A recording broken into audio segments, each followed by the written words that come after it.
for me, there were several themes which I think were very present in what we saw today. Firstly, you have this tension between sort of mourning and celebration.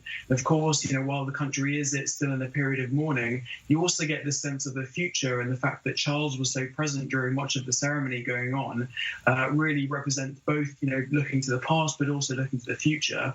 Then you also have this tension between the sort of civilian aspect of it, perhaps looking at the political side of it with the military side of it as well. Of course, the Queen was the head of the British Armed Forces in the UK, which is why there was such a huge presence of military during that procession that we just saw before the Queen's coffin was loaded. But I think finally you also have this sense of trying to balance public with private grief. Of course, we have an acknowledgement the fact that the Queen wasn't just a major symbol for the British public, but also of course a key role in the royal family as a mother and a grandmother and a great-grandmother. I think really the events of what we've seen the last week has really been trying to balance that in quite a sensitive way. And of course, we saw hundreds of thousands of people queue up to see the Queen's coffin lying in state in Westminster Hall over the last 3 or 4 days. But we also saw at the same time was the Queen's children and grandchildren also providing their own vigils at the same time as members of the public were queuing up. And as I say, of course, we've had this very public funeral in Westminster Abbey today, but then later on it's being provided to a much more private ceremony just for the family in St George's Chapel.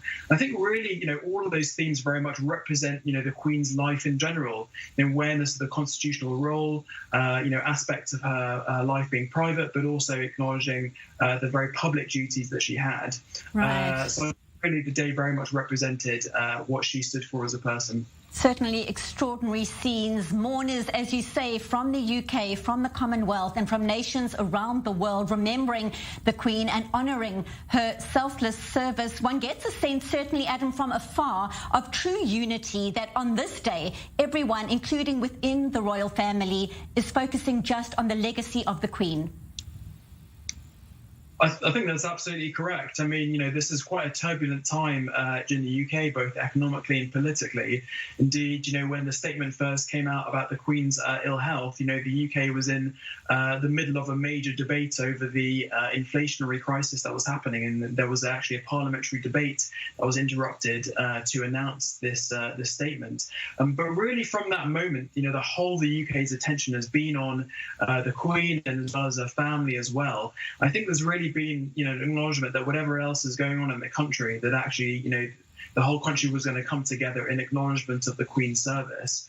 And I think, certainly looking at both kind of broadcasters, but public and private reactions really gives you a sense of, the Queen touching, people from across different generations in the UK and really bringing, the nation together in a way that, so many other people really can't. So I think there's really quite a unique aspect to what the Queen stood for individually. Right. But I think, certainly the UK may move to, quite more turbulent times when the official period of mourning ends tomorrow. Right. Well, we certainly will be watching. A fitting tribute indeed, and the procession continues. We will continue here on I24 News with our coverage. We thank you, Adam Schwarz, for your insight on this important day, this historic day for the UK and the Commonwealth. Thank you.